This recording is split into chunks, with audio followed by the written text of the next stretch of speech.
Hey everyone, welcome to another episode of Dynasty Underdog. I'm your host, Uriah Dawkins. With me tonight, Billy Beeman, Jake Hornbloom. What's going on, guys? Oh, not much, man. Excited for this show.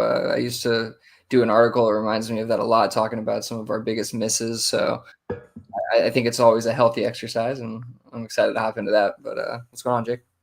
Nothing. Battling my demons, Yeah. understanding that I never listened to Slipknot before. Lots of really important questions that I constantly ask myself occurred just prior to the start of this show. So making sure that continues, and it just kind of hovers over my right shoulder, like, "Hey, Jake, you don't do this enough. You need to improve." Instead, I'm just going to think about Slipknot and not how I'm going to improve my dynasty teams. So yeah. Damn, Jake has a little devil on his shoulder all the time. The Dynasty devil. You. Oh goodness. The Slipknot devil now. It's gonna have just a Slipknot mask on. That's the only difference. Oh my goodness! I know that the listeners are just like, "What the hell is happening?" We were talking about Slipknot beforehand because of Jake's hat, which is not at all obviously the meaning of the hat. But yeah, Jake's not cultured and never listened to Slipknot, so that's what. No, it's about my two personalities. Sweet. Well, hey, let's talk about some football. Multiple personality disorder. Now people can understand the show a little better. The duality of man. Anyway. Love the energy. All right, so there's not a lot of news and nonsense. Mike McCarthy got fired.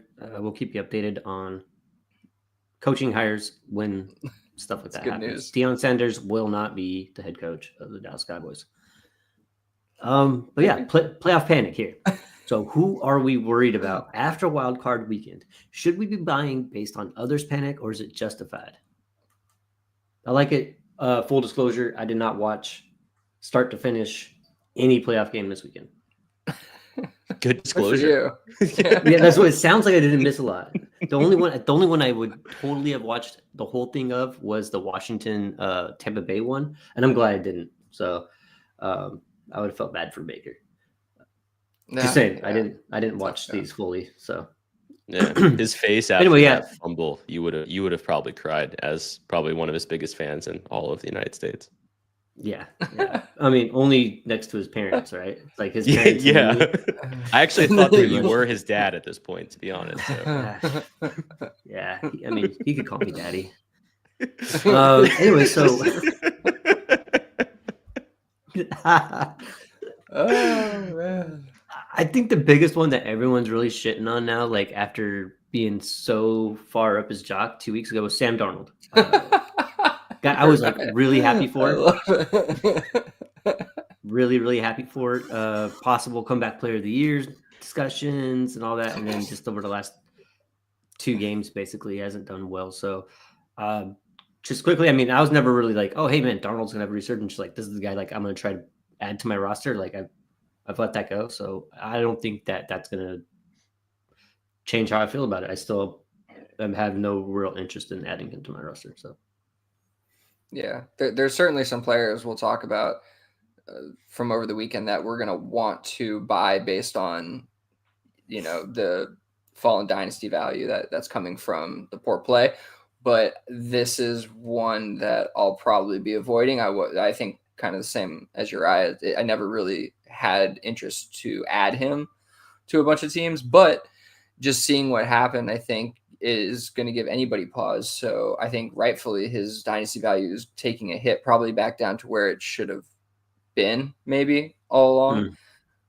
So yeah, I mean, I think he's still going to probably get a job. I think he's still probably a decent quarterback, but this is I think worry is that in like big moments when there's really tough defenses, is he really the guy? And he hasn't proven that yet. And I don't know if I'm really interested in jumping on the train all of a sudden here, even though the dynasty value is going to be lower and maybe you think that bounces back. This is just one I don't really want to mess with that with. But what about you, Jake? Any interest? No, I didn't really have interest throughout the season either, unfortunately for him. I guess I don't know if he takes that personally. I realized how I said that. like Sam's listening. Sorry, to this, Sam. he's like, "Oh, that motherfucker! He didn't trust me all year long." And then I just ruined his non-existent dreams in the last 2 weeks.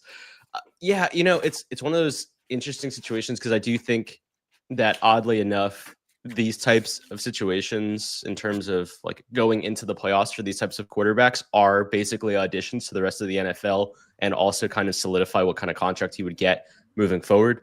A deeper playoff run equates to more money next year. Yeah. I don't think that they bring him back, and realistically, whatever situation he's going to be in is going to be significantly worse than Minnesota. The only other situation that's probably out there that looks relatively appealing, and it's not that appealing, would maybe be like a Pittsburgh. And I don't know if that's necessarily a place that I still feel all that confident in him kind of exceeding in, just giving the general talent around him isn't amazing. It's just generally good. So with that being said, I probably am not trying to buy Sam Darnold off of these poor performances. All right. What about Justin Herbert? Yes. I just don't know. I don't know if the market's reacting like this. And I do think that he's almost like foolproof at this point. So much of the concern and the discern around Justin Herbert happened at the beginning of the year with regards to the general offensive play. I think after it was like week 5 or 6, he really showed that he's almost scheme proof. He's just so efficient, even in situations where teams might not necessarily have him throwing the ball 35 times a game. So it's really tough.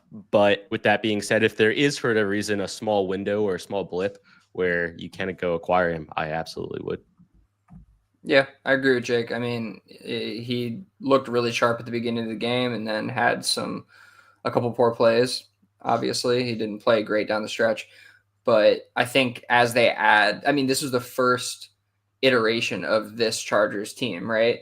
And Yes. it looked pretty solid. I think another offseason, added weapons, and, things are going to get even better. So from a fantasy perspective, I think he's going to still be scoring a ton of points and probably be in a position to score a lot more points going forward. So I agree with Jake. Yeah, I'm with you there. As long as nothing really changes with the head coach, offensive coordinator, or anything like that, pretty much just forget what you saw from him the last game, and just really, based on what he did the 16 other games, maybe go off of that instead. Yeah. What about Russell Wilson? Jake's messing with the sheet here and making that was you, Uriah, who made the big L. Russell Wilson with the L. So you know what? I wanted to throw this in here because the Steelers got launched out of the playoffs. They ran into a buzzsaw that is the Ravens, and I think most teams are going to get blasted by the Ravens. The Bills might get blasted by the Ravens, but Russell Wilson goes 20 for 29, 270, and 2 touchdowns. He's going to get a starting job next year, whether it's the Raiders, wherever it is in the league, he's going to get a starting job. So I think his dynasty value is going to, we've talked about this in the Discord too. When a quarterback gets a new job, their value kind of just gets that inherent bump. And so I think Darnold is in line for that too. I think he's just pretty expensive. Russell Wilson is going to be uber cheap, relative to the other quarterbacks. And again, I've been a proponent of Russell Wilson, the dynasty asset, and I think he kind of proved me right. He's not the best, but he still has the juice. It wasn't as bad as we thought it was in Denver, and so I think he's worth both what he's going to provide you in production from a fantasy perspective, but also as a dynasty asset that will gain value from a pretty low cost. I think that he's that, and so it's worth kind of investing in over the offseason.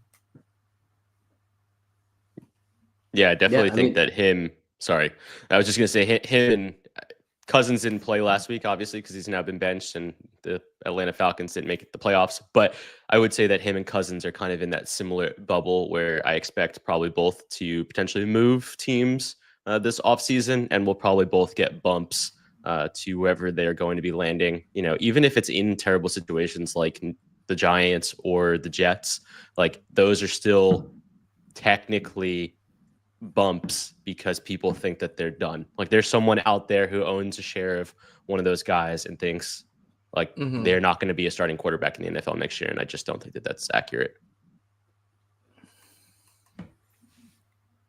All right. I mean, I agree with both of you for the most part.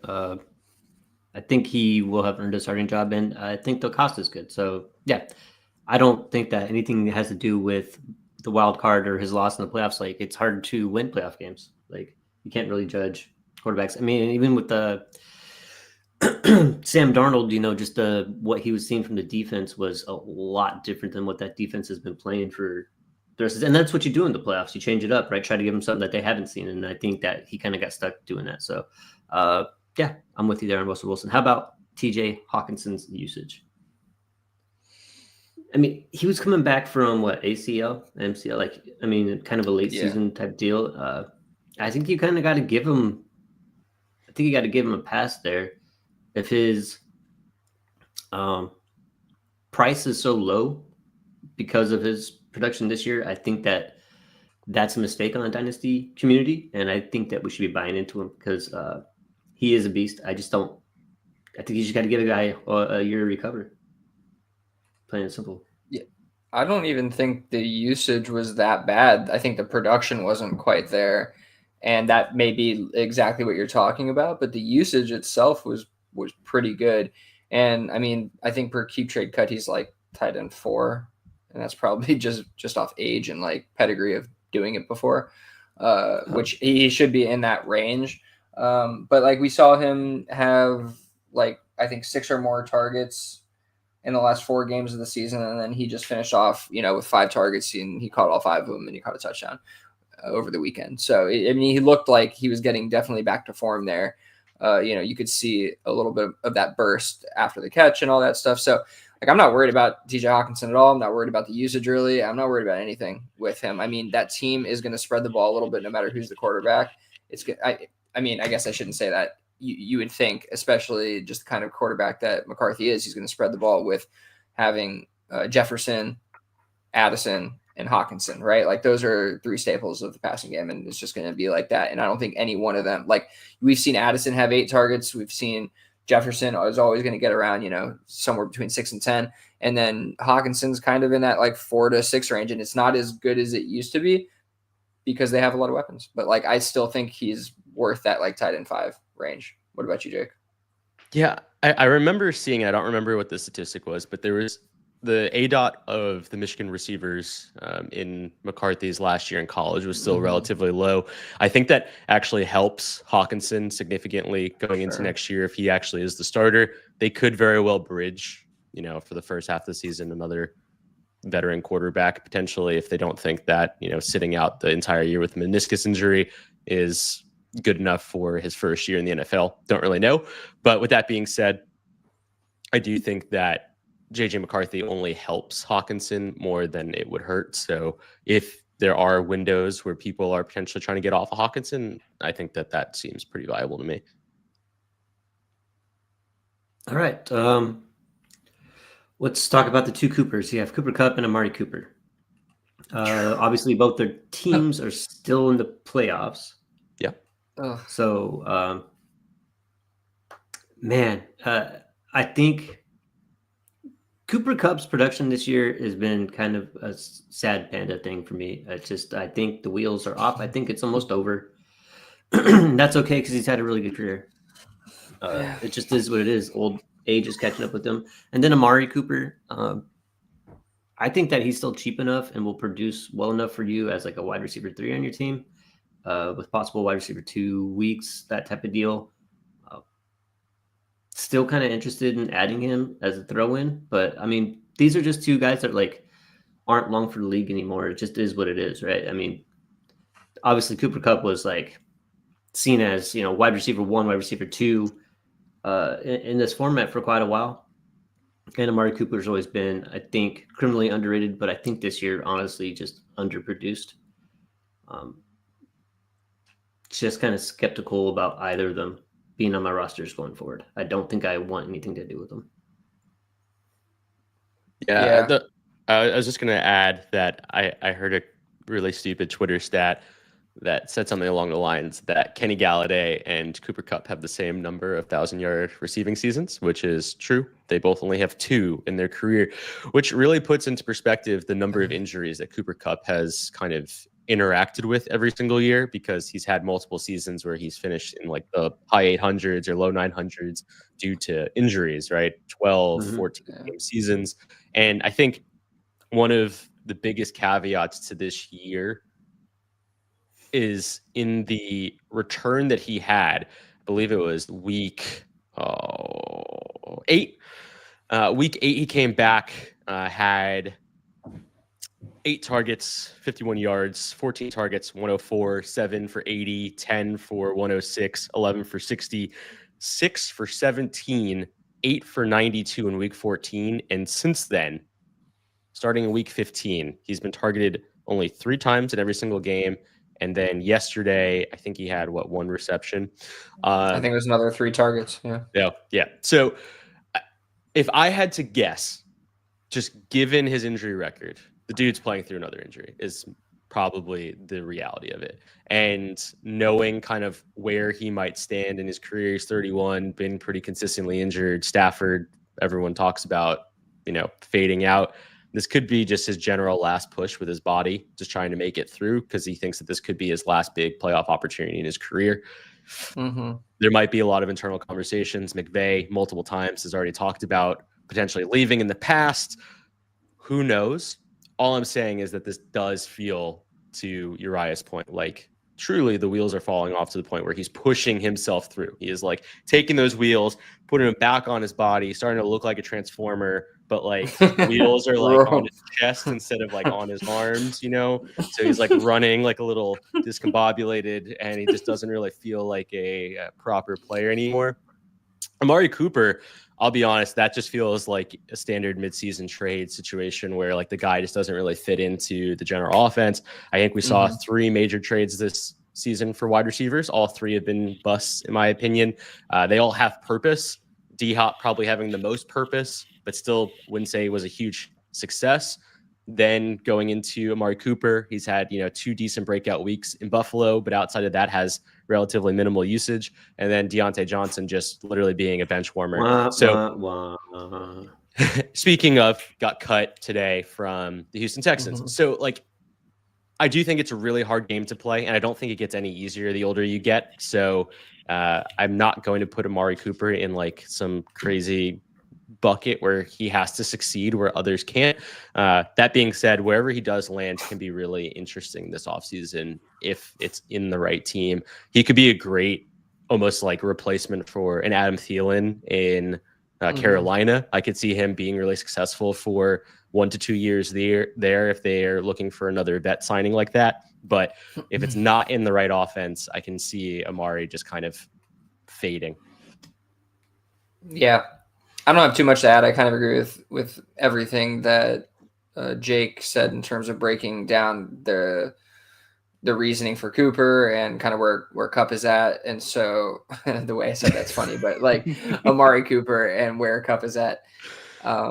But yeah, I think like for Cooper in terms of like what I just don't think I'd be willing to spend anything more than a third to get him. But I think that's also good value to get him on like a contender-ish team, because I think he's going to be much better than this next year. But like, I'm not spending a second or anything like that. And obviously if you can get a second for him in some sort of package, I would do that. Same for Cup. If Cup, has down the stretch here 1 game that like, he looks back to form or something, or scores 2 touchdowns, but on 30 yards, which we've seen, I feel like happen with him, then sell him off of that as soon as possible, because I do agree. I think it's over. All right. Audric Estime inactive, which is we'll talk about him a little bit later, I guess, just for briefly. But yeah, I mean, I don't know if this is like fits with the rest of these guys in this context for playoff panic. But I mean, yeah, Estime, that team in general hasn't really been able to run the ball very effectively. And just to see that Estime isn't even being allowed a shot at doing it is kind of concerning. I think anyone who drafted him is probably going to end up having dropped him from your roster by this time next year. So, yeah, it's kind of unfortunate because it did seem like he was gaining some traction over the weeks prior, and then to go inactive for Tyler Batty, who looked good in his own right, before he had the injury, but he had a pretty significant injury. Yeah. No, I mean, not in this game. I don't think, but he looked good when he had his opportunity before his injury. And so I understand why they wanted him back in the fold, but to do it that way gives you a lot of concern about Audric Estime standing with the team, obviously, for him to go inactive like that. And yeah, I mean, I agree with you, Ryan, that his value is going to tumble, and he could absolutely be on a lot of waivers going, as we head into like the new fantasy year. Draft. But yeah, after the rookie draft, but like I'd probably add him in a couple spots. Like I thought he showed enough to where he could definitely be back, in Denver on the active roster or somewhere else. So like I'm not spending anything of value, but like if he hits the waivers, I'd kind of be interested in Estime, though. Totally valid to panic on him. Yeah, I was generally pretty off of him, but I actually own a lot of him. Weirdly, I don't know how that always works, but I never really found a way to get off of him this season. And in the small window that there was some excitement, I guess I was overvaluing him a little bit for like trying to go in at like a late second. So I don't know. I'll probably end up holding him way too long, but I do have a lot of Tyler Batty as well because I like myself some baddies. So, that's. Still got it. That's what he calls his followers, the baddies.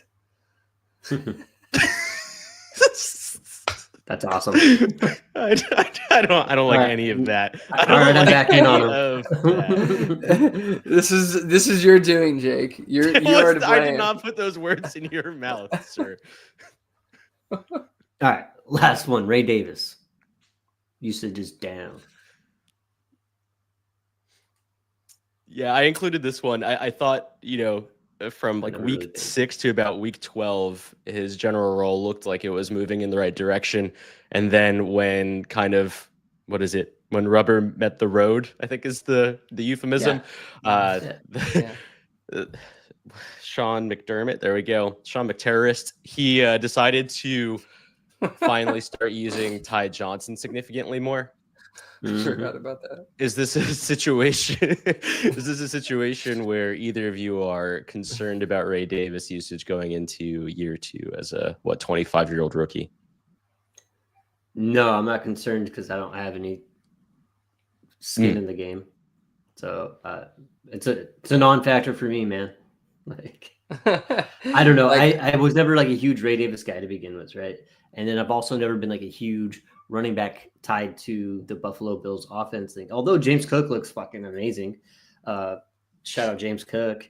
But just in general, that's just been one of those teams where I've kind of stayed away from that position in general. And so I haven't exactly been following or caring too much about Ray Davis's usage. And I still will probably not follow or care about Ray Davis's usage. Fair enough. Yeah, I mean, I think he's worth, like a throw in a trade, like to get back. Because I like Ray Davis in terms of, if James Cook were to go down kind of thing. But James Cook, they want a guy like James Cook. They're different backs, obviously. They want a guy like James Cook out there who is more versatile for sure. And I think Ray Davis is a little bit more one-dimensional, though he's been pretty good in the passing game. But he's just not nearly as quick or agile as what you're getting out of Cook. And so they're just completely different players. And so I think that's literally why he doesn't get that much run. It also may be, I think he's good in pass protection, but it may be some of that one way or another. I like his role on the team, and I don't think he's really going anywhere, if that makes sense. Like, he's the backup running back. And if James Cook were to go down, he's a super valuable asset. Like, this is one of those, like, direct handcuff pieces. So if I'm making trades and like he's sitting there on somebody's roster, I'll probably try to add him onto the trade and acquire him that way. I'm not going out and spending anything of significant value to get him, though. Yeah, I think that's a really good breakdown. It should have been Frank Gore Jr., not Ray Davis. Just saying that. Good point. Good point. Maybe that's why I'm hating on him. Because Frank Gore didn't get the job. That's definitely it. It's possible. I'm petty. All right. Cool. So let's talk about who did we miss on this year. I think it's important that we do this. I think everybody needs to do this, especially when it comes to like the rookies. And other ones I think are maybe a little more obvious than looking back on it, like, oh yeah, we probably should have seen that coming. It's just interesting to do, and it's really hard to predict. If it was easy, like we'd all be rich. But let's talk about it. Jake, you have a list of players that you've missed on, either positively or negatively, which You have a book. I wrote a book. I guess I'll go by position. It'll be the easiest. I think I'm probably in a large group with the first two, Sam Darnold and Bryce Young. I actually was definitely shouting about trying to acquire Bryce early in the season when he got benched, but didn't find myself getting into it. Not because I think he was going to have like some type of renaissance, but he did. So good on him. Another one, Baker Mayfield. I didn't think he'd be able to recreate what he did the prior season, so I want to eat my words there. Bo Nix, probably my least favorite quarterback coming out of the rookie class, and he showed out. I would say that he performed probably better than almost any other player aside from Bucky Irving compared to where they were probably drafted in this past year's rookie drafts to actual output. So good on him. And then in the wrong directions, two guys I invested heavily in this past offseason that definitely shot me in the foot. And, you know, some people could probably say regressed. I do think that there's a narrative behind Jordan Love with regards to just fighting through injuries and probably just not performing relatively well due to that. And then secondly, CJ Stroud, whose wide receiver core got depleted halfway through the season and definitely impacted the way in which he played. But I do think that his actual game by game performance did regress. Any quarterback guys you want to add in there? Yeah, I was going to say, let's definitely go position by position. I think those are good ones too. I didn't have Bryce on my list, but that was absolutely one that I just kind of left for dead and absolutely had a resurgence. So I agree on that one. Bo Nix as well was one that I had on my list. I mean, too often, like, it's just those guys at the back end of the first round, and, you know, Penix and Nix were the ones this cycle that many people let fall into the second round, and it's just got to stop doing that, man. Got to stop doing that. He looks so good. Just looks so good. Even in that loss, like, there was good things that you saw. Obviously they were overmatched, but you still saw some good things in his rookie year. I mean, it's very impressive. But in the quarterback department, Anthony Richardson just got it so wrong. Just got it so wrong. And yeah, it's just one of those things where, again, I think betting on more established athletes' assets like is probably the way to go than trying to hit the Konami code in that way where you're spending as much capital as you really needed to, especially in startup season. So that's kind of the lesson I take from that one. What about you, Uriah? Any quarterbacks you want to mention? Yeah, I mean, it was kind of Kirk Cousins. I didn't really know how the Achilles would affect the quarterback. I don't think we've really seen what we saw the year prior with Rodgers and Cousins shredding their Achilles. Like, I don't think we've really seen that flip quarterback position. So I didn't really have a whole lot of like history to kind of give me a better understanding of what I should be expecting out of these players. But I just thought that Cousins was going to a pretty good situation where you had Drake London, Bijan Robinson, Kyle Pitts, etc. Kirk Cousins has always been a pretty good quarterback. I mean, his entire career. So I did invest in Cousins, which got me in a startup where I ended up taking Pitts and Cousins. I'm like, okay, I got a stack there, and not to jump the positional thing, but yeah, just I thought that would work out a lot better for me. I didn't think Cousins would look so lost out there. I didn't think that he would not play every single game this year. I thought Penix would sit the whole year and Cousins would start the entire year, just even based on his contract and such. But his play was just so bad. I did not see that cousin. So I did not see that cousin. That's awesome. I did not see that coming. So, that's another one I had to list. I would add Anthony Richardson, but you already did, and I blame you for all the shares I have. So it's perfect. Yeah. Billy is a used car salesman. Don't trust him. Don't trust him. Moving back the odometer, 20,000 miles. Yeah, well, yeah, I did that on my own car apparently too. Yeah, he sold you his own jalopy, which he happened to have 20 shares of. I'll hop into running backs. Yeah. And A couple of them are paired because I have a couple of rookies that I thought were going to make bigger impact with the veteran running backs kind of holding their own. I'll start off with both of those relationships. So Josh Jacobs and Marshawn Lloyd. Josh Jacobs did not expect him to have as productive of a year in Green Bay. Dude looked like a top 3 running back in the NFL. I have to say that he was one of the major reasons why that Green Bay offense looked as good as it did throughout many of the different parts of the regular season, where Marshawn Lloyd, I don't even know if he got an actual NFL touch this year due to injuries. So that was a pretty huge miss on my part. J.K. Dobbins, coming off of an Achilles injury, knee injuries, just guy has every reason to not succeed, and he truly is just a phenomenal athlete. How long will this last? I don't particularly know, but I would say in 2024 he was a hit, and I expected him to be a miss. That being said, in a similar vein, I did want to bring up Derrick Henry.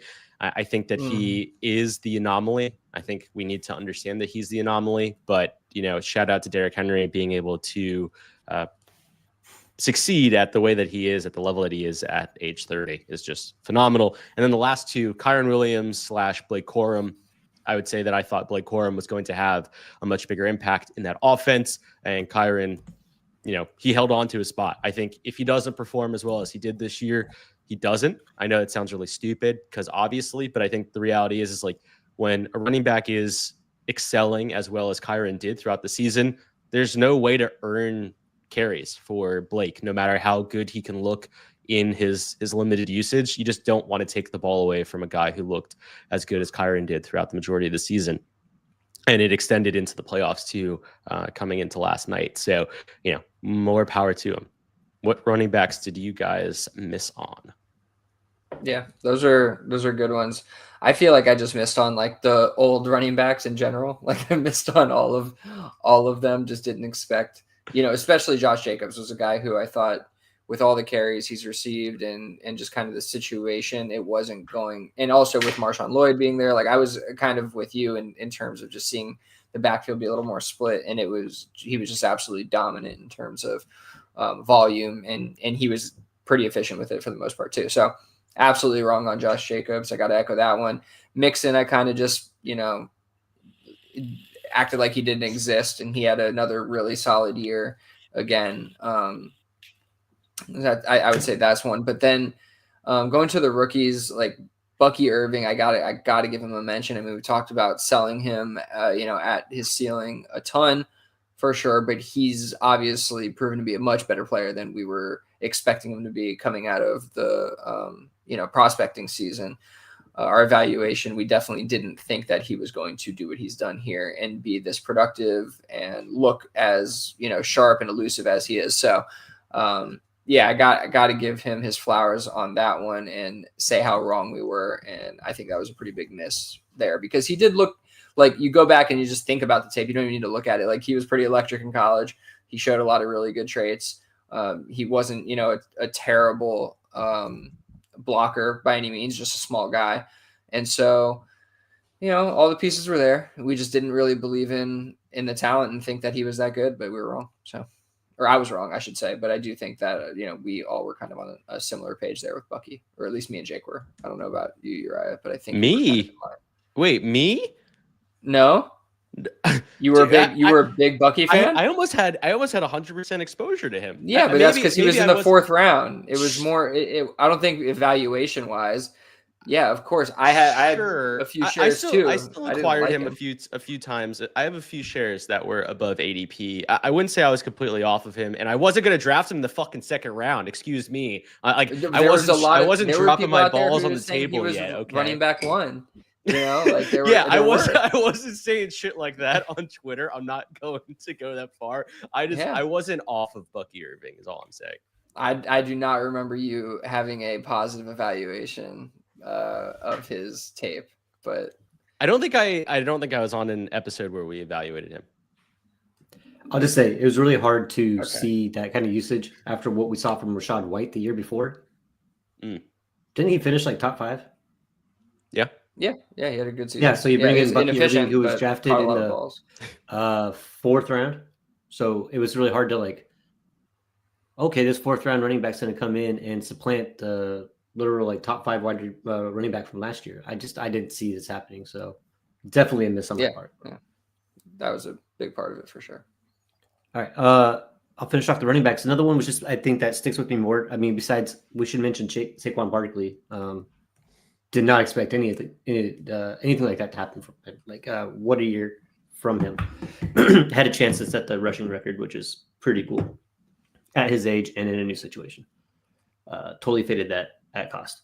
But then it was just all the late round running backs that we drafted on a rookie draft last year, like Dylan Lobby. I like to call him Cheddar Lob. Shout out 8 Mile.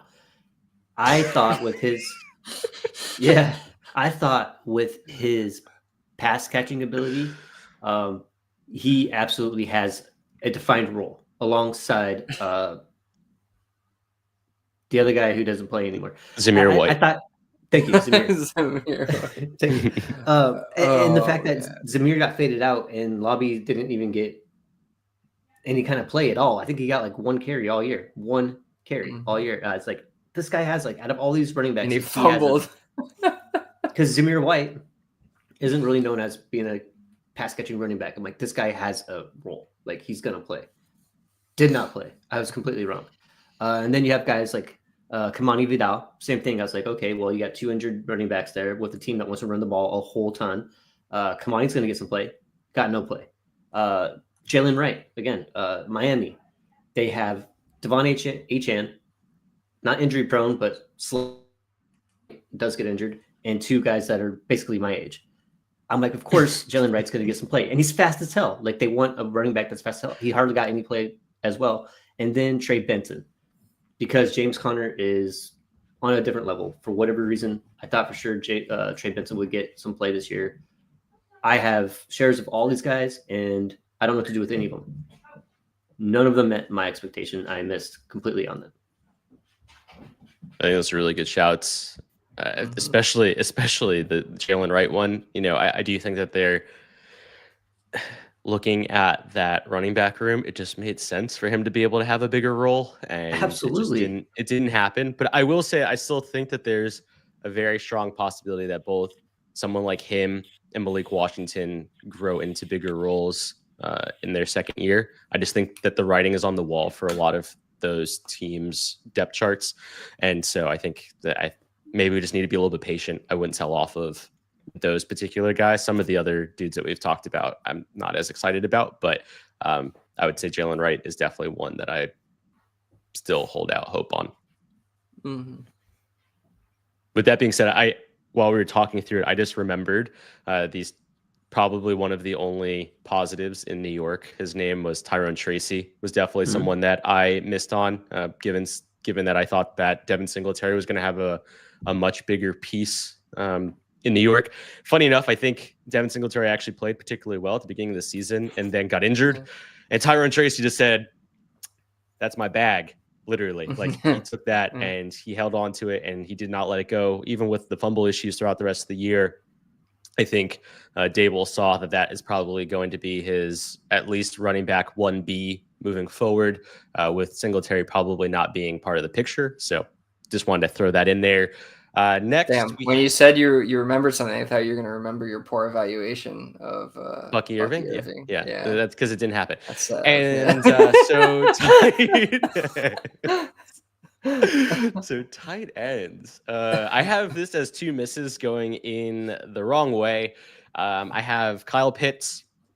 I think like a lot of the community, but I have Kyle Pitts. Thought he was going to have, he was going to make ends meet with Kirk Cousins and Sam Laporta, which it feels really rough to consider it moving in the wrong direction, because I do think that he came off of a relatively significant injury, and we do not necessarily like place injuries that don't seem big.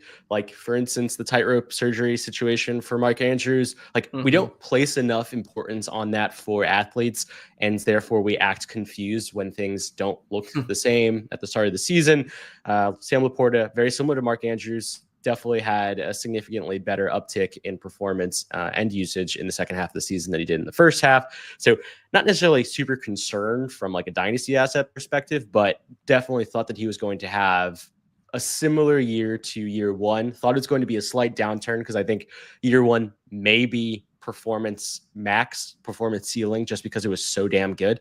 But yeah, just wanted to include those two, Billy. Yeah, no, those are good. Those are really good. Laporta definitely thought he was going to have a much different season, regardless of the injury. But yeah, Mark Andrews, I do think qualifies as a miss. Like he was still, I think, probably like top 8 in points per game, and he probably finished as like a top 5 tight end or something like that. But just the way that it looked, that it wasn't what it used to be, and so the usage is not the same anymore. I still think he is kind of the same player. Obviously, he was coming off an injury, like Jake mentioned, and so I do think that impacted early season, and you obviously saw the uptick in usage and production in the second half of the season. But once again, they're spreading the ball a little bit more. The offense is just a little different. They have more weapons, and so he's just not being utilized as much, and so that hurts his value in terms of fantasy points scored. So definitely think I was wrong on Andrews and going to have to adjust a bit going forward on expectations and obviously price in draft, which he might be a value in startup season. I haven't done any mocks, so we'll see. But on the rookie side of things, Ben Sennett, I don't know if we can call it a miss yet because these guys, I mean, I do know I'm going to call it a miss, but I don't know if we can overall call it a miss because obviously these guys sometimes take time at the tight end position, but there was probably a couple windows for him to take advantage of with some Zach Ertz injuries, and he just never really did. And so that's concerning enough to the point where he's been a non-factor, and I do think that it's kind of a miss as much as the NFL liked him and we liked him. It just hasn't really worked out. So maybe it can turn around, but right now I'd kind of qualify it as a miss. Another guy, though, who if I'm making trades with somebody, I'll probably just like throw him in on the end of the trade if they have him, just because I do think there's a chance that it does get turned around. But yeah, that's it's not good when you're losing snaps to John Masters. Sorry, it's John Bates. Bates, John Masters. Who the hell is John Masters? Put it together. You'll do it. Got it. Well done. Keeping it PG. Yes. Good job. Yeah. Yes.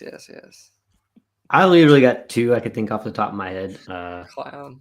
And, Kelsey kind of fixed this stuff partway through the season. Yeah. But yeah, mine was Kyle Pitts. I mean, this is the year I finally got Kyle Pitts. I have avoided him since I've avoided him in the rookie drafts. I avoided him in startups.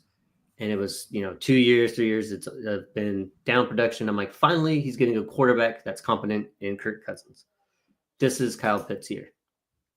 It wasn't not his year. He's still very, very mid. I believe that his rookie season is going to go down as being his best season ever, but we'll see. He was coming off an injury. So I think we need to think about that as well. Just kind of sad that I bought in when I said I'd never do that, but he got cheaper. We said he'd get cheaper. And I said when he got cheaper, then I'd buy in. And I did, and I was wrong.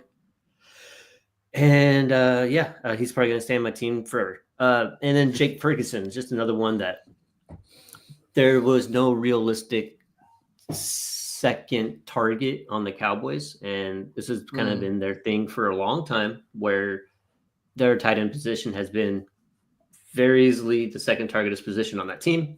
Jake Ferguson has been good in the past this year. I know week 2, he got a concussion. And then I think shortly after that, he had like a MCL or PCL, I think, a stretch, not necessarily a tear, but he was banged up, right? But he was pretty horrible this year. Not just for fantasy, but like actual watching football, like a lot of drops and just a lot of really rookie type mistakes. Like it just wasn't all there for him. And, I saw him going into the season as easily a top 10 tight end.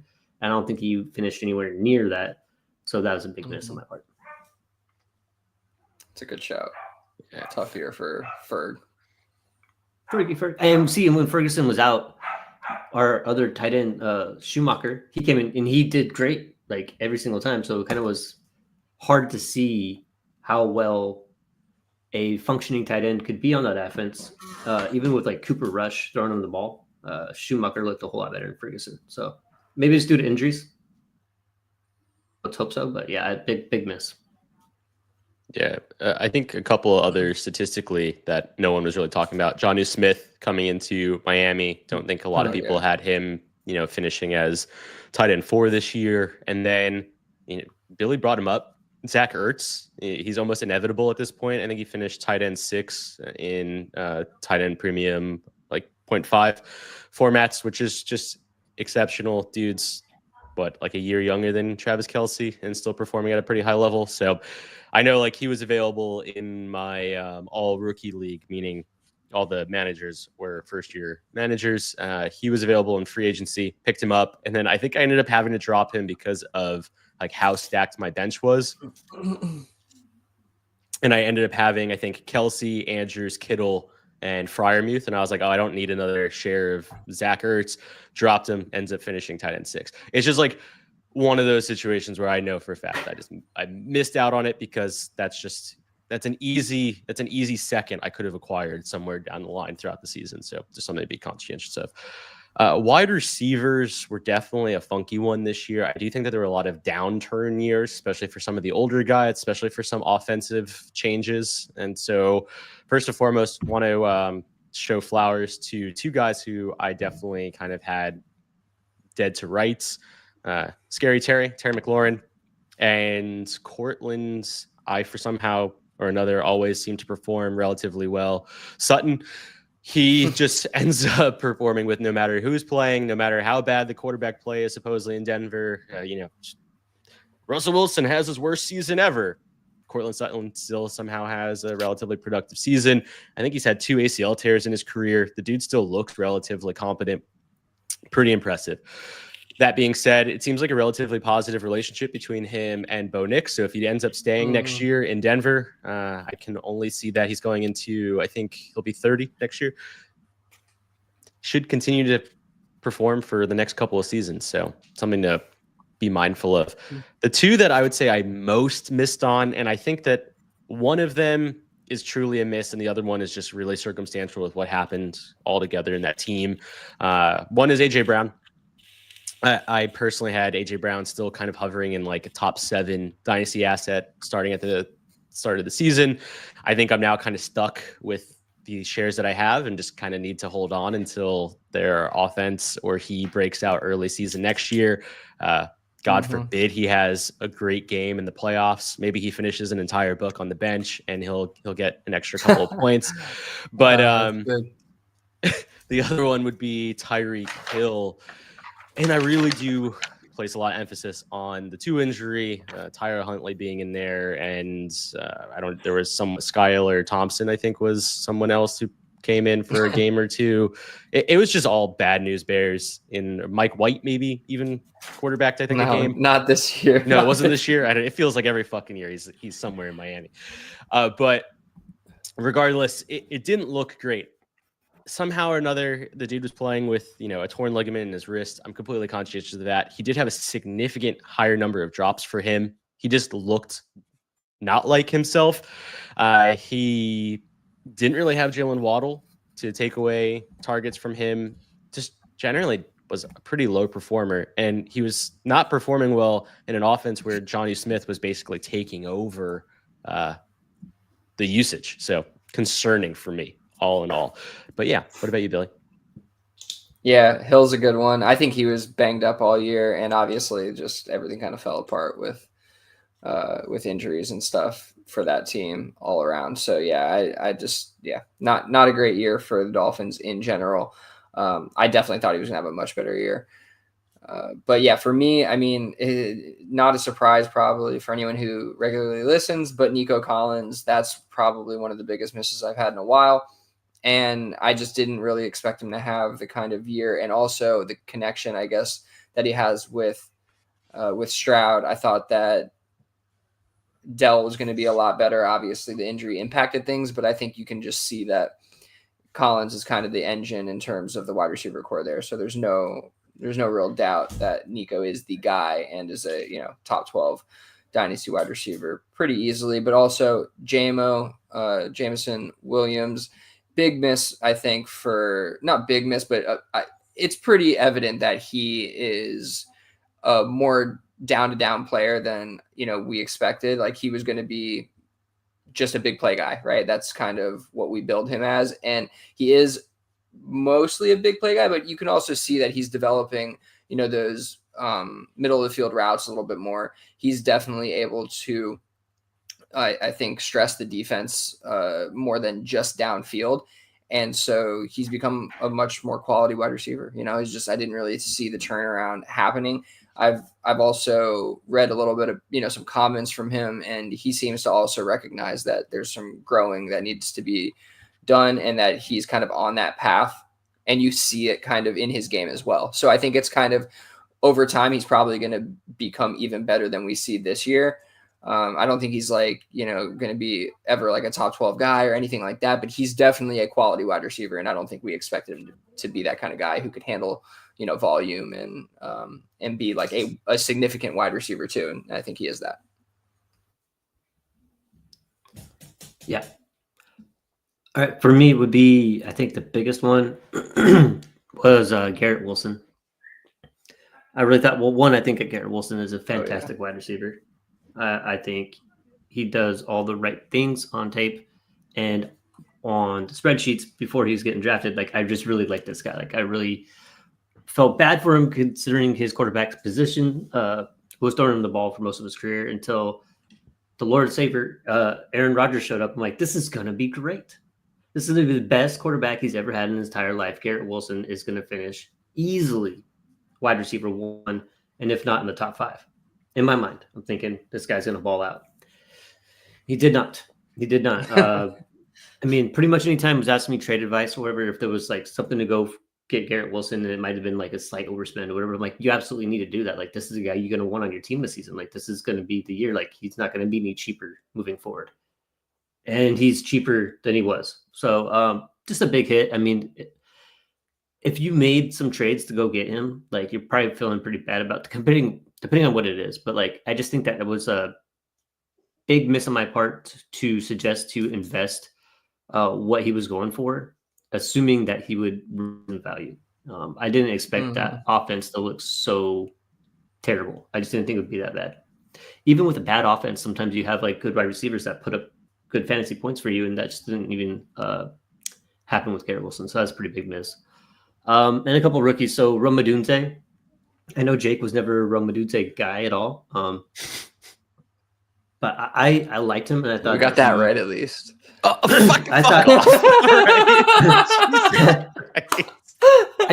thought he was, according to rookie ADP, I thought he was properly there. I thought he was top 30 out of this class.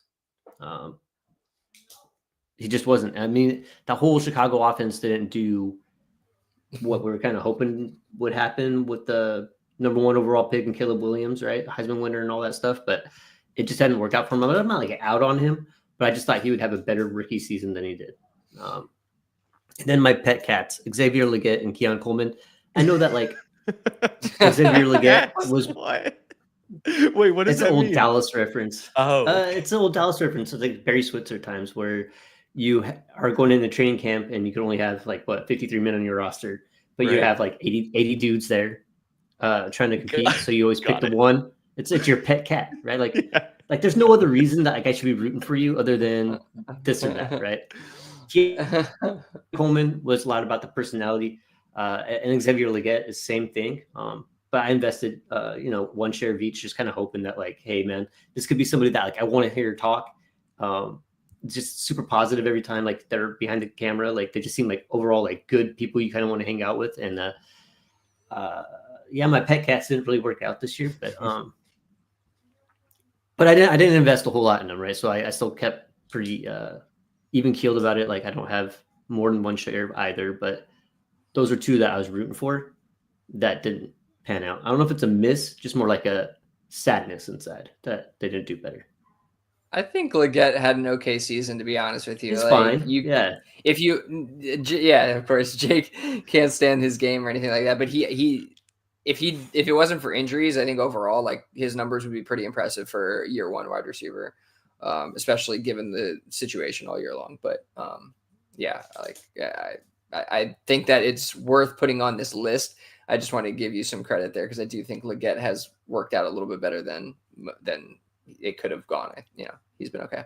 Well, can you not? I'm not trying to be combative. I promise. I'm saying this in a very friendly tone. What from his game, either like advanced metrics wise, like what stood out to you that I am missing? Oh no, I don't think you're missing anything. I don't think he was like overly impressive or anything like that. I just think he had an okay year. Like, oh, okay, he did. What he had? He had that with one like really 50 big catches, 500 yards, 4 touchdowns. Like he caught fine, like right? I think the touchdowns he caught were pretty decent. Like he obviously still like the sideline stuff isn't sharp or polished, but like he showed an ability, I think, to like recognize the sideline in the end zone, like those kind of things, and actually secure the ball there. Like it wasn't a terrible outing. And he was injured a couple games this year. So I think it would have looked a lot better too.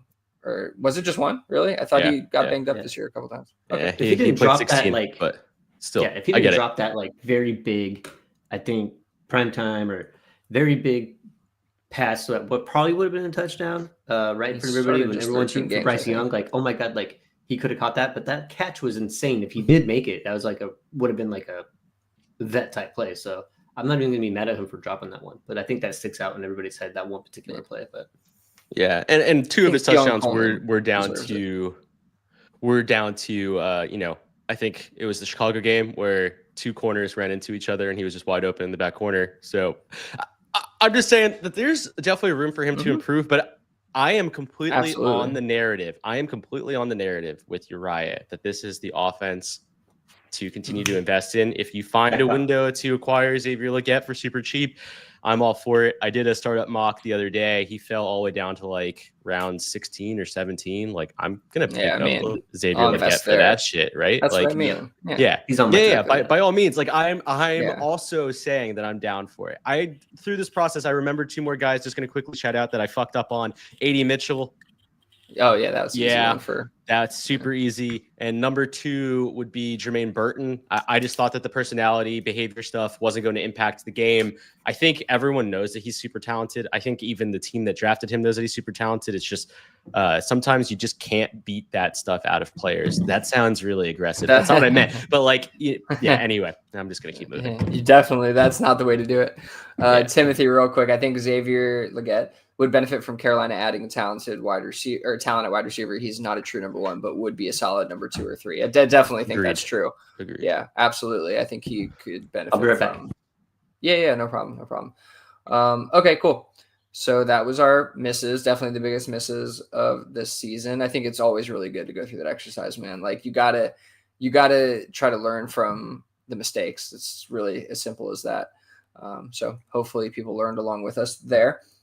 Let's hop into this next one. Jake, I think this is brought by you. How long are you holding on to their ceiling? Where did you want to go with this?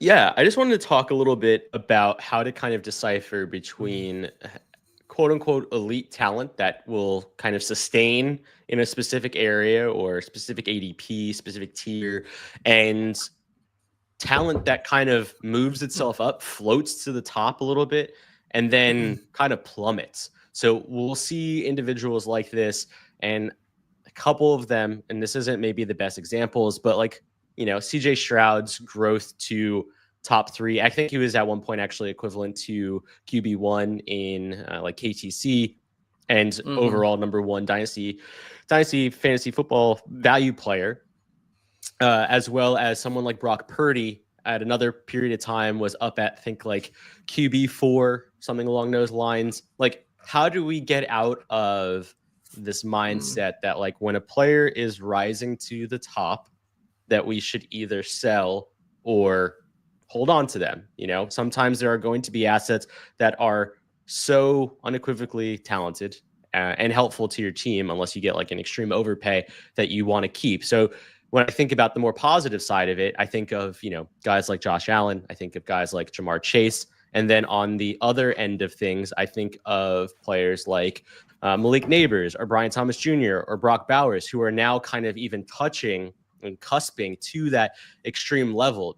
How do we kind of determine as regular people or as analysts what is truly the elite talent without buying into something when it is at a premium price? Or is the advice potentially don't ever buy in at a premium price because there will sometimes be drops in value? That's kind of where my head was at. Oh man. Yeah, it's so tough because I think it's more like tier dependent in a way. Because like I'm thinking of two guys who have risen to the top this year, Jaden Daniels and Brock Bowers, right? Like Brock Bowers is a guy who I wouldn't necessarily say to sell at peak value, though you can and probably get something like really valuable in return. But I don't know if it's going to be as valuable as Brock Bowers is long term. Like, could there be a dip in value with him? Maybe, but it's probably going to be mostly injury related, if anything. And so he's a really insulated dynasty asset. And so some of these guys who are elite players, like I think that we don't want to necessarily get out of them. But then I guess the conversation becomes like, how do you determine which ones are the ones to get out of them, which ones exactly aren't, right? And I understand that that's kind of the conversation. And like I would bill guys like Jaden Daniels and Brock Bowers as ones that you wouldn't want to, because I think that it would be so hard to get, like, the way I think of it is it would be a lot easier to get out of them than it would be to get into them. You know what I mean? Because they're so valuable. And so if you have that player, you just want to kind of keep them. And Jaden Daniels, when I look at him, like in terms of profiles, Brock Bowers is obvious. He's just like a unicorn at tight end. Jaden Daniels is a Konami code who is an exceptional passer and is a rookie, right? And is willing his team on a playoff run already.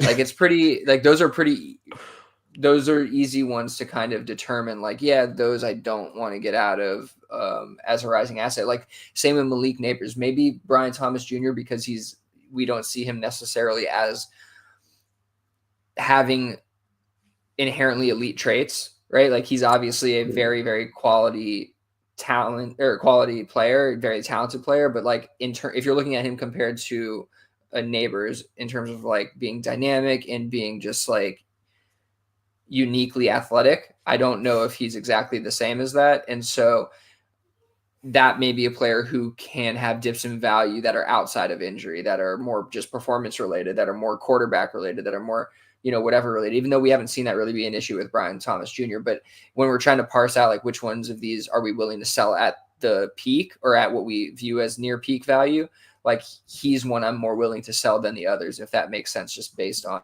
kind of the whole makeup of who he is. And yeah, I mean, there's other guys we could talk about that, like Puka is an interesting one to talk about too, because you wouldn't necessarily say that about him in terms of his traits in relation to like a Neighbors, but selling him at the peak value may not have been the headiest play. He's maintained value pretty well. You know what I mean? And so like, I'm trying, like, that's one that may go against kind of my line of thinking, because it is kind of an arbitrary evaluation of like where this player could be, and the potential fluctuations in their dynasty value, if that makes sense. Like it's definitely a hard gauge, but yeah, I guess you're right. What are your thoughts on that after I just word vomited for like 3 minutes? It's okay. I I had some time to kind of think about this. So,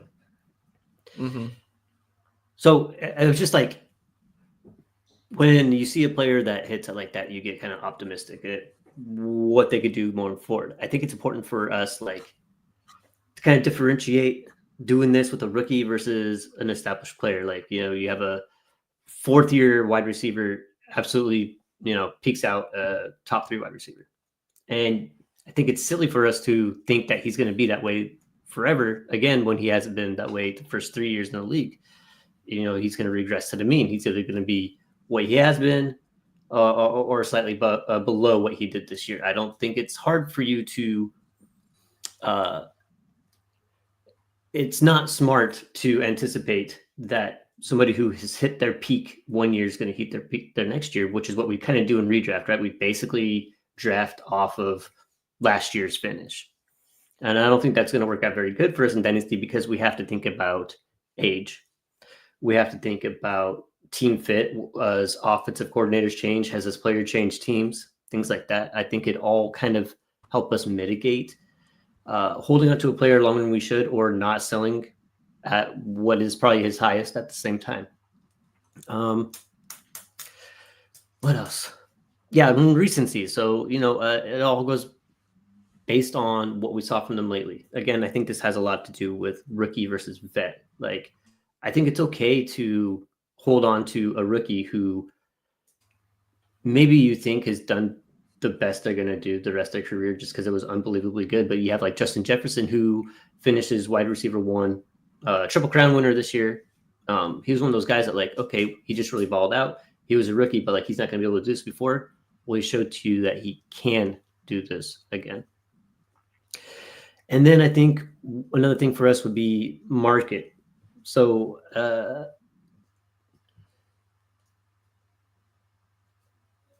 you don't want to sell a player at its highest. Like, okay, so you have a player that is, I thought I had this all thought out, but so you have a player that is probably perceived to be at the peak of his value, or it's higher than you think that it ever could have gotten. But it's really hard to kind of move off of that when you have the optimism that he's going to continue doing what he was doing before.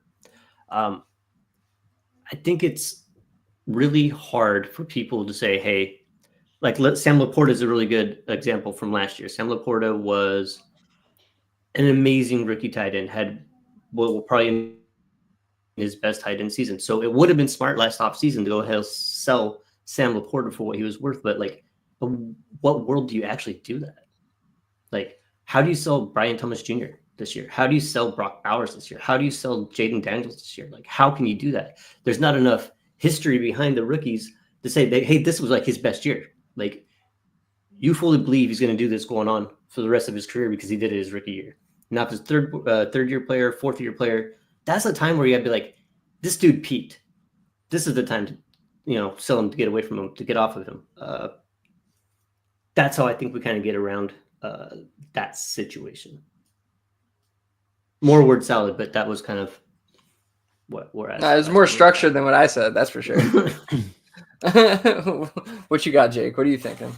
Yeah, so I do think it is like a good mix between both of your kind of presentations, but I do think that one of the most challenging issues is kind of like differentiating when players start to plateau or even regress.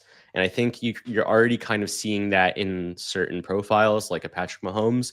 I know people are already kind of in the vote or vein of concerning themselves with owning shares of Patrick Mahomes, right? When, a lot of the decline in Patrick has started, unsurprisingly, when Matt Nagy came back into the Kansas City Chiefs offense.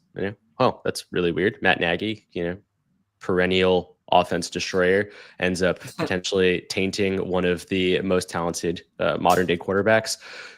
Wow, super surprising. Now, like, there are going to be circumstances where I think statistical evidence doesn't necessarily still match, tape and visionary evidence, or visual evidence, not visionary.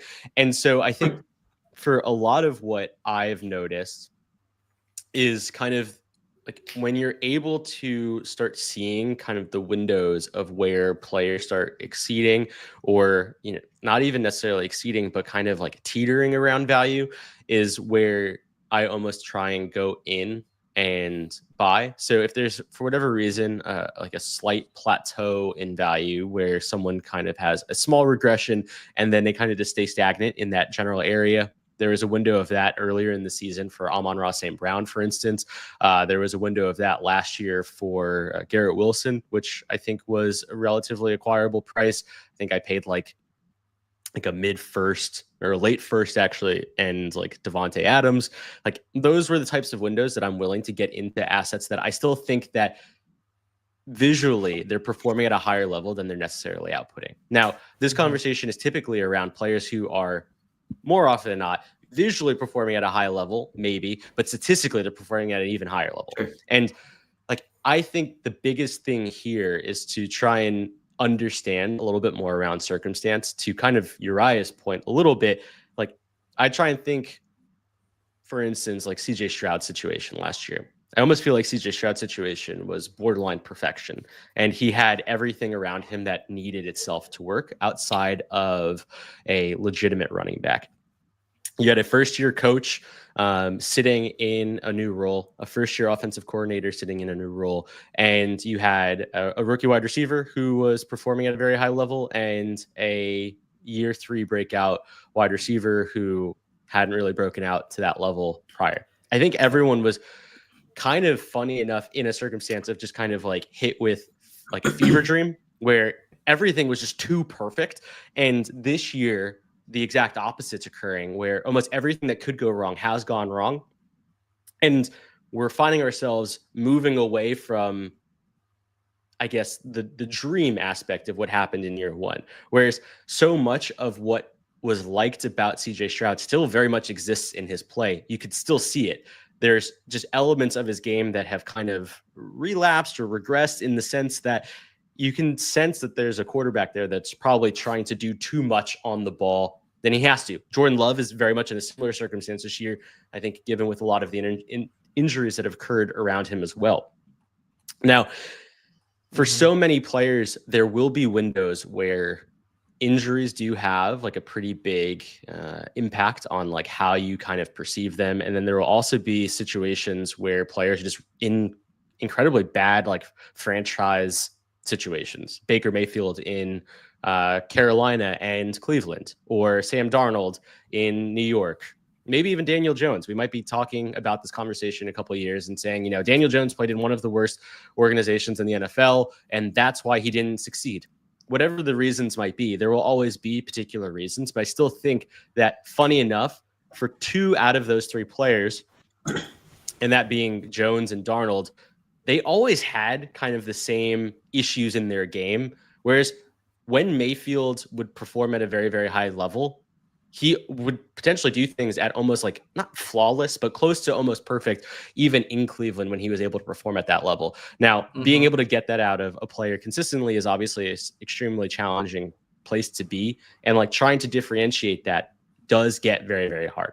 All of that to say, I do think that a lot of what we're expecting from assets that tend to endure the same level of success over and over again are far more likely to continue to recur or do that process over again. So if you do have yourself, for instance, in my mind, Brock Bowers, and you can trade back into Trey McBride with like a really solid plus, like, I 100% would do something like that.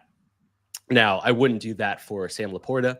Like, I wouldn't do that for Kyle Pitts. I wouldn't do that for Dalton Kincaid, but I'd probably do that even for George Kittle. Like, if I know that my team build is around where I need it to be, and I can get like 2 firsts plus George Kittle for Brock Bowers, like, I'm willing to do that given the right environments for those types of assets. And I know that that probably seems like counterintuitive, but I do think that there's other instances where I can try and gain those points in other spaces. The only difference is when we're talking about Superflex, I don't find that opportunity to be as accessible at quarterback, which is why I really did want to talk about those quarterbacks at the super high end. So I'm really glad that Billy brought up Jayden Daniels, because I think he is kind of that quintessential rookie quarterback who's just overperforming at a super high level. What do we do with him? And I do agree that this is one of those situations where I think we're just seeing it at such a high level, performing week over week, that I just don't have too many concerns of that asset regressing. And the only way that I would want to get back into something is if, let's say, like a Lamar or a Josh Allen have a season-ending injury, but they have like a season-ending injury, and I can get into them for significantly cheaper to a contender who wants to win this year with Jayden Daniels, right? Like, if you can find ways to get into those types of assets, or even Joe Burrow, even Mahomes with the appropriate pluses. I talked about this like 4 or 5 weeks ago. I really do believe that there are situations to do those types of things. It just has to make sense for your build. And there are going to be moments when you want to do things that are probably a little uncomfortable. And I think that's probably part of this process, is kind of giving up on players who are already overperforming at a very, very high level. So I'm also glad you brought up Brian Thomas Jr., because we have a trade that we will probably talk about in a few minutes that is literally that, right? We're talking about giving up on Brian Thomas Jr., but to get into an elite veteran asset. Like, is that the best way to get out of Brian Thomas Jr.? I personally think it is. I think that's the way that you should be kind of thinking about the best ways to kind of move through these players without, seeing their ceiling kind of diminish in front of your eyes. Yeah, absolutely. I do think that thinking about Jaden Daniels, like it's like who would you be comfortable trading back to? I agree. Like, yeah, if you're getting a significant plus, sure, I can go back to Burrow, which is like taking one step down with like if you can get like a first back or something crazy, like sure. Like I don't even know if I'd feel comfortable going to Jalen Hurts without like significant plus on it right now, just based on what we're seeing with that asset. And yeah, like what you're talking about with Brock Bowers, I just don't think those trades often are accessible, like where you're getting that much plus back for the asset.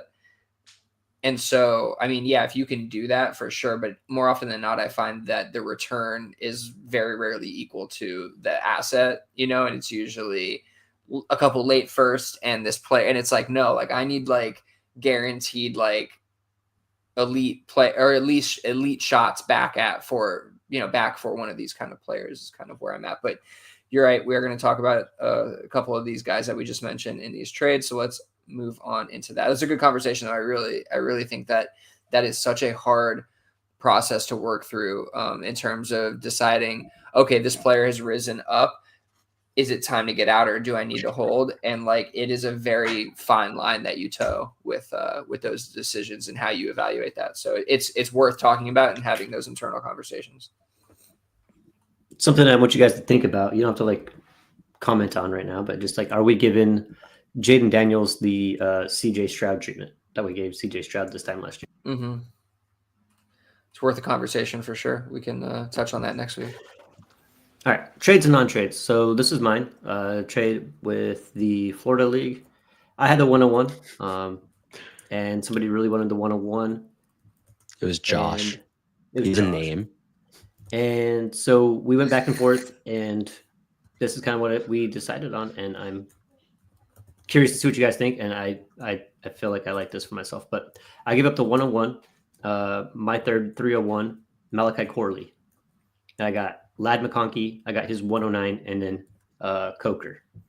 So I really wanted to buy in, again, as I said, with Carolina. It doesn't seem like a huge piece, right? But Coker is, he's performed pretty well, even given his draft capital. I know that's kind of risky to be trying to buy that particular piece, but it's the cheapest piece in that offense right now.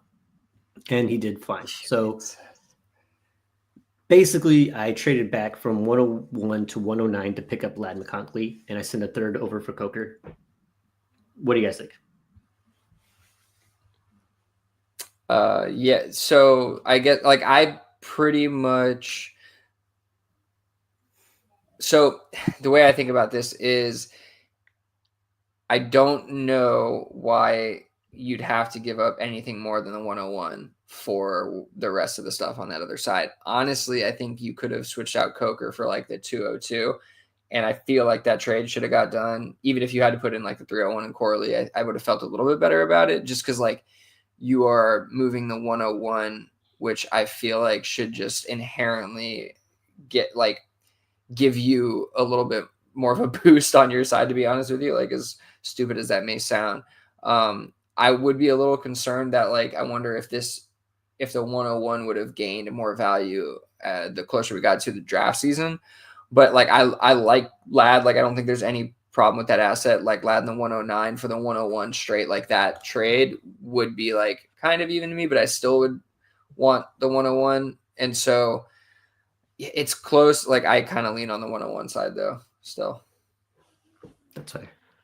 Yeah, for me, this is really just about like maintaining elite assets. I don't really know entirely where I would have Ladd as like an individual draft pick for this upcoming draft, but it's probably somewhere in like the 104, 105 range. And so in my mind, the 101 is still worth more than the 104 plus the 109 plus Coker. And that's kind of, I guess, where my gap is that I just don't see the upside as much to this trade for what you're getting out of that 109. Like maybe if it's Ladd plus like the 107, I think that's a little bit closer. To Billy's point, I think the 202 over Coker definitely adds more value to it, and you're still missing out on quote unquote the elite asset. I don't disagree. I think this trade without the 301 and Corley, or maybe just without the 301, I don't really give a shit about Corley, to be honest. I think without the 301 is probably fine. I just would want more.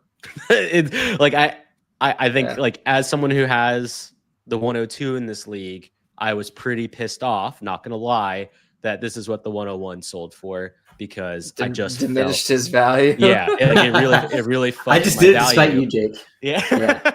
After the entire season of us fighting at the bottom of max PF, you fucked me even harder after taking 101. But yeah, no, that's kind of how I saw this trade. I was like, God damn it, you're right. You just fucking devalued the shit out of the 102, at least for like the next month. So I have to now wait specifically probably until closer to draft day to actually get off of it, which is fine. It's fine. I've already had some really terrible offers, so thank you. But I see what you're doing.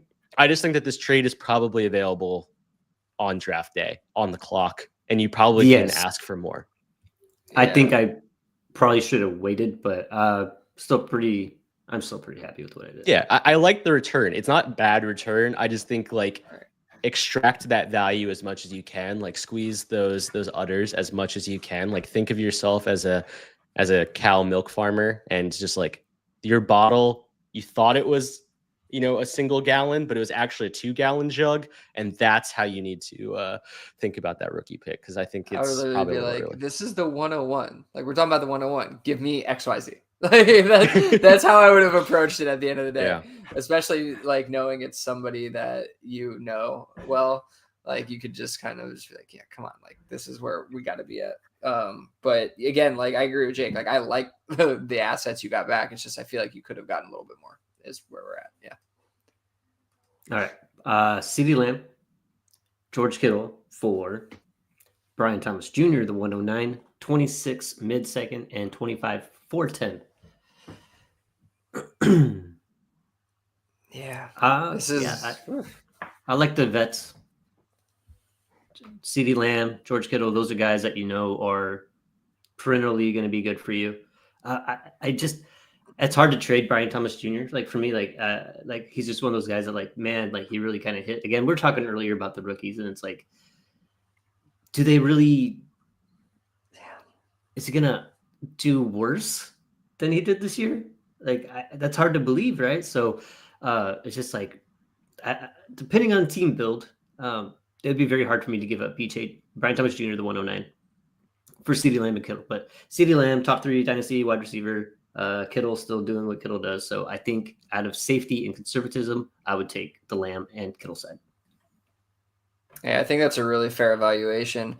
I think it's a little bit like build dependent. Like if you're in like a super rebuild, I think that the Brian Thomas Jr. side makes a lot of sense here. But I think that like if we're being honest with ourselves, it does kind of lean the vet side. Like CD is just a great asset.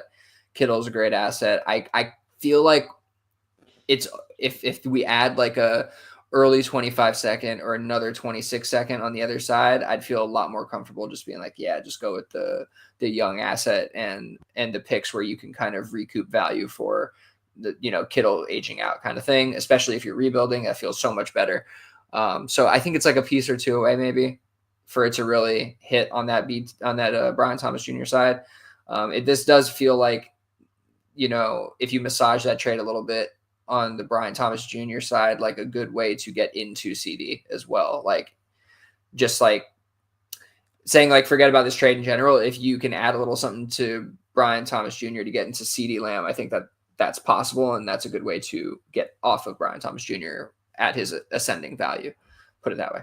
Yeah. Yeah. I thought this trade fit kind of the conversation we were holding before about holding on to their ceilings. Like this does feel like the type of trade that I would want to get into if I was a Brian Thomas Jr. owner. And, you know, to Billy's point, I do think that a team that is rebuilding, this probably is relatively exciting. Funny enough, I actually did acquire Brian Thomas Jr. on this trade. I am on that side. And a lot of that has to do with some market manipulation that I've been trying to look into. This is a league that I commish, and I've been trying to kind of like impact the league in positive ways so that the market can kind of continue to flow during the off season. And I felt like this was a pretty good trade where the loss wasn't that significant on my side that I was like overly concerned about it long term for my general build. But funny enough, to Billy's point, I was actually trying to add James Conner for that 26 second. So in my mind, I was like, I'm willing to give up the visual value here so that you can have it onto your build. Just give me that 26 second, the additional 26 second to, you know, kind of cushion some of the loss that I think I'm getting from CD and George Kittle. That unfortunately just didn't happen. But once again, like, I'm totally accepting of the value on this trade. I personally think it's on the CD Lamb side, which just feels weird to talk about out loud. But like I said, I was trying to manipulate the market a little bit so that the league would kind of move in a certain direction that I wanted to in the offseason. That being said, I had another offer out, and it's kind of in the same vein. I had CD Lamb and James Conner, Tank Dell, and a 27 second for Marvin Harrison Jr., Roma Dunze, and a 27 first, which, funny enough, in contrast, I actually think has significantly more risk associated to it, just given the profiles from like a general value perspective. So for whatever reason, you know, if Marv doesn't hit super hard in year 2, I do think that both him and Rome find themselves in a tougher situation, regardless of the quote unquote pedigree of those receivers. And I don't have that same issue with Brian Thomas Jr. So this trade actually worked out a little bit better in my favor. I do think that the other trade actually would have probably been a bigger value loss for me longer term. But once again, and a lot more work. Yeah, significantly more work on my end. So the person helped me with them, you know, teetering back and forth between value. But anyway, thanks for the feedback. I appreciate it. And I agree with both of you. Last one, DJ Moore, 26th third for the 108. It's the 108, I think. Yeah. In this class, I mean, that's something with that offense changes. And yeah, this class too, like I haven't done a lot of rookie prep yet, so I'm not exactly entirely sure what's going to be sitting there. I have a plan for the 109. But with the 10, you know, that 107, 108, 109 area, like I'm not entirely sure who's going to be there at this point in time. So it's hard to speak on. But I'm just more looking at DJ Moore not being a totally. I don't think he's really a first round value type of player. They're in Chicago. I don't know what's going on there, man. They're going to have another head coach there. That quarterback didn't look how we were hoping he was going to look. And I'm just kind of not. I can't even say his name. You hate him so much. I don't hate him. Caleb Williams. I just. I'm fucking with you. If I say his name too many times, he's going to show up behind me. Oh, yeah. But what is that? It's like Beetlejuice, right? Yeah. But I just kind of. I'm out on most Chicago players. Andy, right now, man. Just except for where I'm stuck with Cole Kmet. So. All right. Fair enough. I think that's fair. Yeah, no, I hear that. I mean, I think it's probably the 108. Like, just where Moore's value has sunk into, and the state of the team, kind of, you know, how Uriah is portraying it. I think is how the Dynasty community does kind of feel, and how you know, the stigma. Yeah, it is, and it's a stigma that's attached to DJ Moore. So you shouldn't have to spend a 108 on him, and if you can get the 108, you probably should. So yeah, I'll go with the 108. Yeah, I think this is a really interesting trade. Given Dynasty Data Labs ADP right now, the 108 is sitting at around pick 81. So that's the 709. DJ Moore sitting at the 609. So you're talking about 12, 13 picks difference where DJ Moore is ahead of the 108. So to get the plus on that side seems like fair business from like market value. Now, with that being said, the 108 will probably creep closer to DJ Moore as we move along. And I think this kind of has similar impact to the previous conversation with regards to the 101. Like, this feels like one of those trades that if you probably sat on it just around like free agency right before it, you might be able to extract more value out of the 108 than DJ Moore. But yeah, I think it's like one of those situations where if DJ Moore is truly like the last vet that solidifies your starting lineup, I'm more than happy to like lose out on that value for this upcoming season to next 2 seasons. I do think that he had a relatively productive year, even though he quote unquote had a down year in an offense that Keenan stole targets from him, and Roma Dunze was there, and Cole Kmet was there, and DeAndre Swift was somewhere. Like that's, you know, kind of like one of those things where it's so tough because I always tell other people to be patient, and I always find myself talking about one of my own fucking trades on here, and I'm like, well, if I just waited 2 more weeks, I could have gotten more value. But I really do think that that is probably the best advice during this offseason, specifically when trading the picks themselves. I think you can probably wait a little bit longer on them. Yeah, I think that's great advice. Yeah, I agree. I was just about to say, I think that is great advice. But in terms of DJ Moore, just the player, the asset, like it's tough because I do think that he's probably a better player than on average what you're going to get at the 108. Agreed. But like, you know what I mean? But like his value has sunken. So like if I'm buying, I'm not spending that because you don't need to, I feel like. That's a good point. You know what I'm saying? Yeah. Like in terms of like on a trade to trade basis, I feel like if you sent the 108, like most of the time somebody's probably going to just take that for DJ Moore. And so I would try like, you know, more like a second round, like an early second round pick plus something if I had it, like those kind of things, or try to acquire him with that value. Just because I do think as we approach the rookie draft, the 108 is going to build, you know, it's going to build value even if it shouldn't, right? And so you're going to, like you're saying, be able to extract more value out of it than a DJ Moore. So I'm trying to distinguish the fact that like I actually like DJ Moore, the asset. I think he's good. I think he produces a lot of points, but I just don't think that this is how you need to acquire him or should be acquiring him. And getting off of him for this, I don't even know if it feels that great either. That's the weird part about it. Like, because of what you're going to, if you're actually planning on drafting that pick, is what I mean. Like, I don't know if it's going to actually pan out being better than DJ Moore over the next 3 years. You want to know the irony here is that the owner who didn't accept the Marv package, that trade, did this exact trade while like they didn't respond to mine. And I was just like, I understand what you're doing, but like at the same time, I don't. So like you're gonna feels safer for some reason than the other trade. That's why, because he probably was like overwhelming.